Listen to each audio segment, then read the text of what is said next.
l'enfermement, la coupure d'avec les proches, l'impossibilité d'étudier, de travailler, le temps qui s'arrête. J'ai tout perdu en étant en prison. Saak Shahinian a 59 ans. Son métier, chauffeur de taxi à Yerevan, la capitale de l'Arménie. Son crime, la vente de 7 grammes de marijuana. À l'époque, il a plaidé coupable. Aujourd'hui, il nie les faits. Trop tard. Condamné à 5 ans et demi de prison, il paie le prix fort. J'ai perdu ma maison, j'ai perdu ma santé. Y a-t-il quelque chose de plus précieux que cela? En Arménie aussi, les prisons sont surpeuplées. 1 heure seulement par jour à l'extérieur et l'air glacé de l'hiver qui s'infiltre, même à travers les épais murs de briques. Les repas sont servis dans des cellules humides. Presque aucun traitement médical. C'est ici que Saak a eu une crise cardiaque. Il a survécu. Mais il a besoin de toute urgence d'une intervention chirurgicale, impossible ici, et Saak ne peut se l'offrir ailleurs. Sa femme a peur qu'il meure derrière ces murs. S'il purge toute sa peine, il ne survivra pas. Des destins comme celui de Saak, combien y en a-t-il en Arménie? Et dans le monde, combien d'hommes détenus ainsi? Trop nombreux, trop longtemps. La prison est-elle la seule réponse aux délits et aux crimes?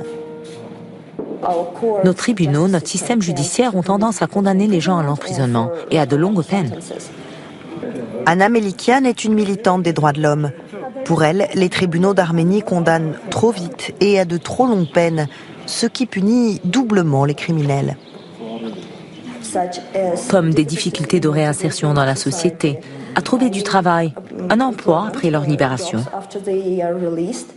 Surtout, rappelle Anna, ces longues peines peuvent transformer de petits délinquants en récidivistes. Nos études le montrent, ils sont exposés à l'influence de ce que l'on appelle la sous-culture criminelle. Cela engendre la récidive et cela peut finir avec une société très dangereuse. Les détenus ne sont pas les seuls à purger une peine. Pour la femme de Saak, chaque jour depuis le début de la détention est une lutte. Rouzana ne gagne que 5 $ par jour en faisant le ménage dans un restaurant et doit envoyer des repas à son mari en prison et à son fils dans l'armée. C'est extrêmement dur. Je ne souhaite à personne de se retrouver dans ma situation. Rouzana ne peut même pas payer le chauffage dans son appartement. Sa fille s'est mariée, elle est seule. Plus de 4 ans maintenant que son mari est enfermé, elle n'ose plus espérer son retour à la maison. J'ai demandé 5 fois ma demande de libération conditionnelle, mais ils ont refusé. Il est très rare qu'en Arménie, un prisonnier soit libéré sur parole. Il surpeuple donc les prisons, aux côtés de tous ceux qui n'ont même pas été condamnés. Entre 25 et 30% de ceux qui sont aujourd'hui privés de leur liberté sont en attente d'un procès. Leur culpabilité n'a pas encore été établie par un tribunal. Pour Anna, il faut une approche complètement différente.